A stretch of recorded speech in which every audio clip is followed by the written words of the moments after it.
সম্মিলিত মোনাজাত করতে হবে। মানে আপনি বলেন কি?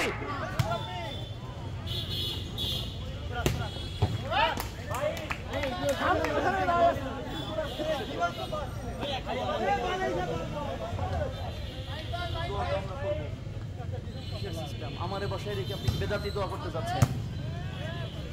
শোনেন, ইউসুফ জাহানকে জেনে রাখেন, আমি আজকে যদি প্রধান আলোচক হই, আমি হয়তো আপনাদের অনেকের পায়ের ধুলারও সমতুল্য না, হয়তো আপনাদের অনেকের আমি মানে হচ্ছে ছাত্র হওয়ারও যোগ্যতা নাই, কিন্তু এখানে যেহেতু বসিয়েছেন আজকে আমি আপনাদের সবার শিক্ষক, অতএব আমারটা মানতে আপনি বাধ্য।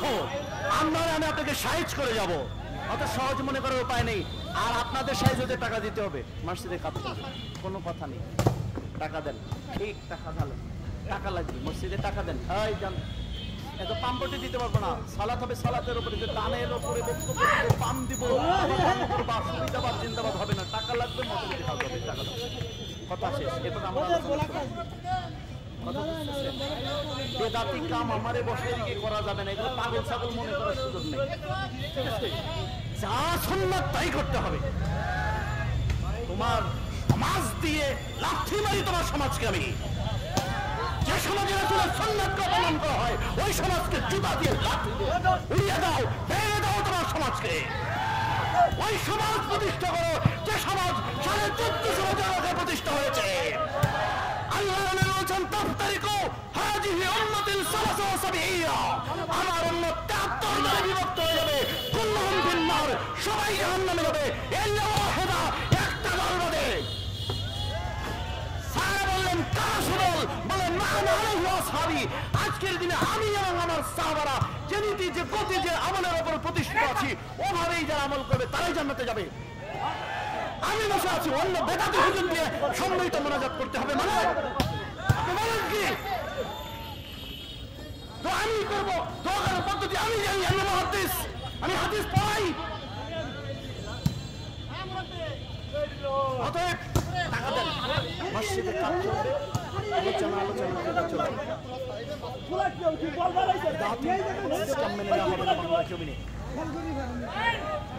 বলছিলাম সম্মিলিত প্রত্যেকের একাকী মোনাজাত করা সুন্নাত। প্রত্যেক দিন সকালে সন্ধ্যায় শেষ রাত্রে আল্লাহর কাছে হাত পেতে দোয়া করবেন। আল্লাহ রাসূল বলছেন আল্লাহর কোন বান্দা যখন হাত তুলে আল্লাহর কাছে দোয়া করেন, আল্লাহ সে হাতকে শূন্য হাতে বিদায় দিতে আল্লাহর লজ্জা লাগে। এই জন্য দোয়া কারোর কাছ থেকে ভাড়া করে হয় না, দোয়া নিজে করতে হয়। নিজে ইয়াকা নাবুদু ওয়া ইয়াকা নাস্তাইন, you alone we worship, you alone we ask for help. আমরা ডাইরেক্ট তোমার ইবাদত করি, আমরা ডাইরেক্ট তোমার কাছে চাই। তোমার কাছে চাওয়ার মধ্যে আমাদের ভায়া কোনো মাধ্যম নাই। আল্লাহর কাছে চাওয়ার জন্য কোনো ভায়া মাধ্যম ধরতে হয় না, হুজুর ধরতে হয় না। তাহলে বাসের ঘরের দোয়াটা হুজুর দিয়ে বলাও না কেন? হ্যাঁ, সব দোয়া যদি হুজুর লাগে তাহলে বউর সাথে যখন বাসর ঘরে যাবা বলবো হুজুর এসো দোয়া করে যাও। এত বড় ননসেন্স কেন? তোমার দোয়া তুমি করো, তোমার আল্লাহ তোমার দোয়া ডাইরেক্ট শুনবে।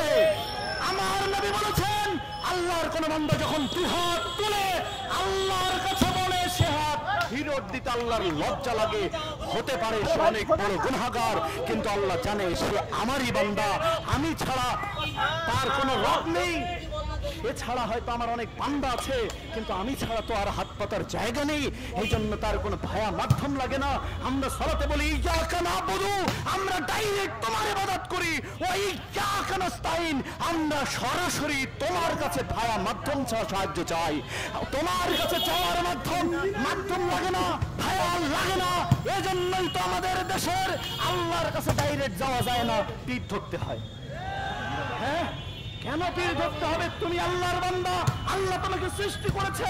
আল্লাহ বলেছেন তোমার যদি সমস্যা থাকে তাহলে তুমি কি করবে? আল্লাহ রাব্বুল আলামিন এভাবে বলেছেন ইল্লা মান তাবাম, তোমরা তওবা করবে। কি করবে? তওবা করবে। ওয়া আমানা আমালান সালিহান, নেক আমল অব্যাহত রাখবে।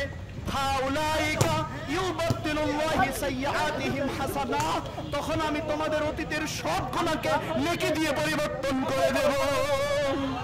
আল্লাহ বলেননি যে তোমাদের তোমাদের অনেক পাপ হয়ে গেছে, এখন তোমরা কিংকর্তব্য বিমূল হয়ে হুজুরের কাছে যাও, তাকে দিয়ে আমাকে বলাও। তা বলেননি, আল্লাহ বলছেন তুমি তওবা করো, আমি তোমার গুনাহ তো মাফ করবই, গুনাহগুলো নেকি দিয়ে পরিবর্তন করে দেবো। ডাইরেক্ট আমার কাছে যাও।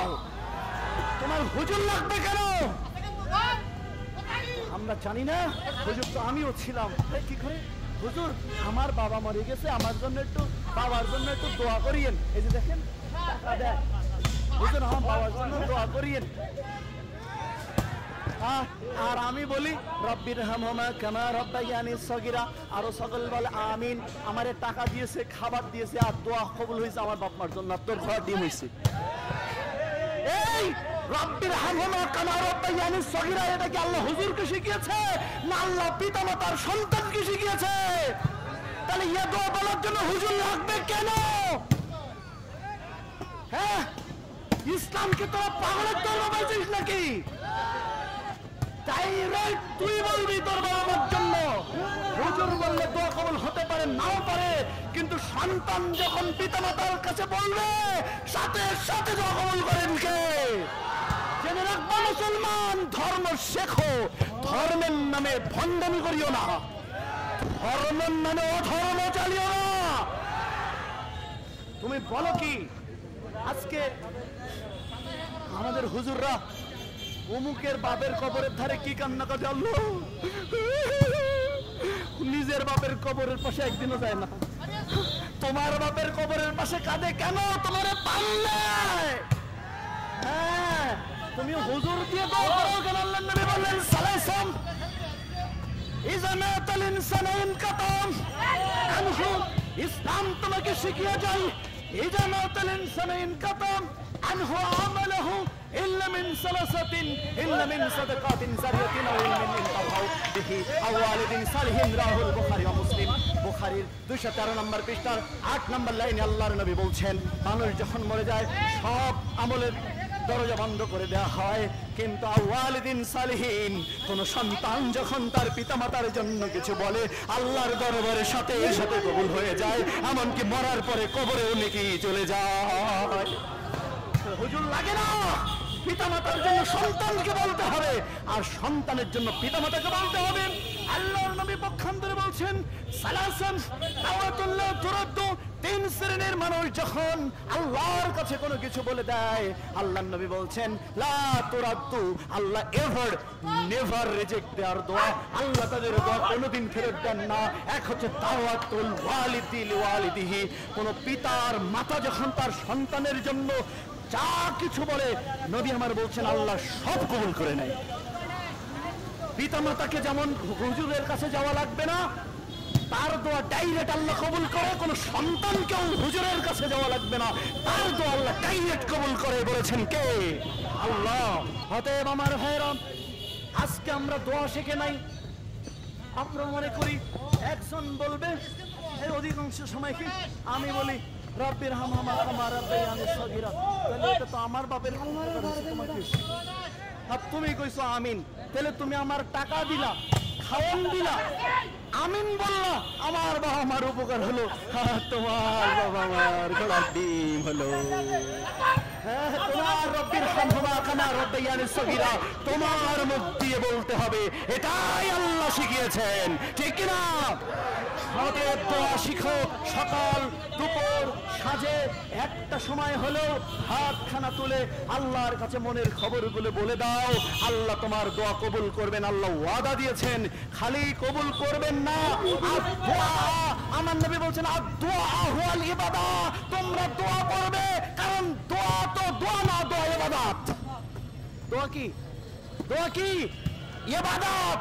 কিন্তু ইবাদত যদি হুজুরের নিয়মে করা হয় তার নাম হয় বেদাত, আর ইবাদত যখন রাসূলের নিয়মে হয় সেটার নাম হয় সুন্নাত। আর দোয়া হুয়াল ইবাদত। দোয়া কি? ইবাদত। আবু দাউদের 2504 নম্বর হাদিস, দোয়া হলো ইবাদত।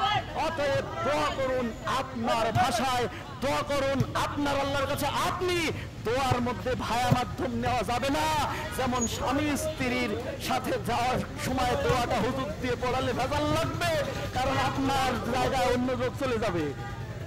হ্যাঁ, এইটা যদি বুঝেন তাহলে আপনার দোয়া অন্য লোকের দিয়ে কবুল করানোর ব্যবসা বাদ দেন, চারটা সে করেন। হ্যাঁ, কি বলেন? সমস্যা কি জানেন? হুজুর করতেছে, দেখেন এই যে কষ্ট পায় না, এই যে দেখেন পানি বলা নিয়ে আসছে। তো আমি তো হুজুর ছিলাম, পীর সাহেব ছিলাম, আমি তো পীর সাহেব ছিলাম, জানেননি? হ্যাঁ, তো এই যে দেখেন, এই আমার কাছে হাজার হাজার মানুষ আসতো।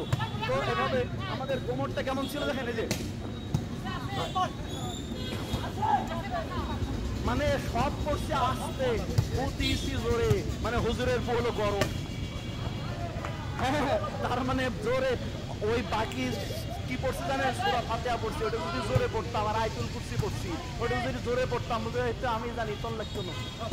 এই জন্য হাতেরা আসতে কয়। হ্যাঁ, বুঝছো?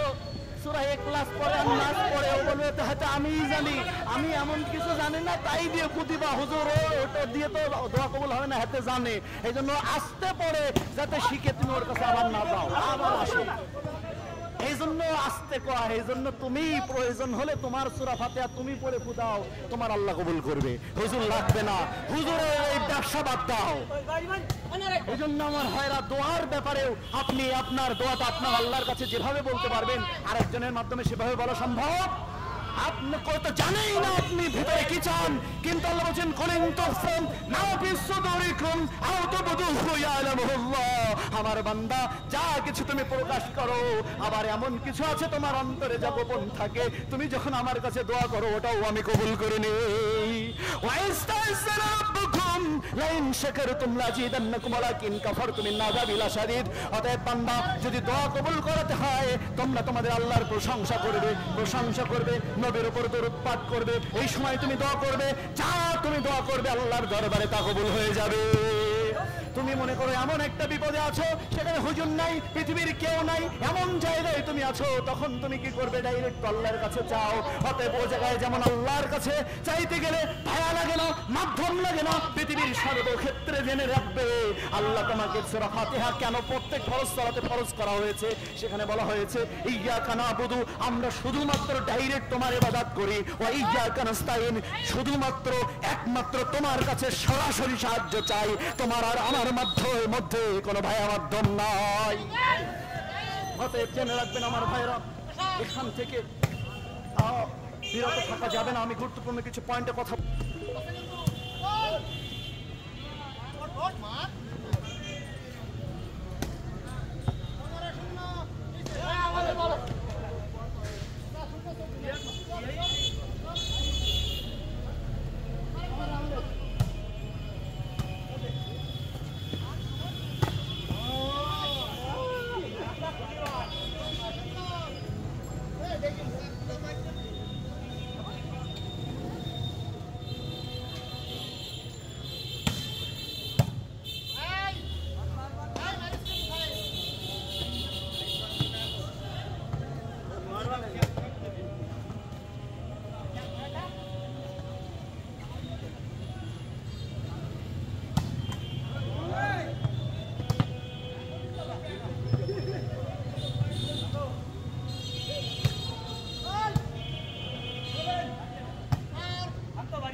দেখাই দেবো পারে না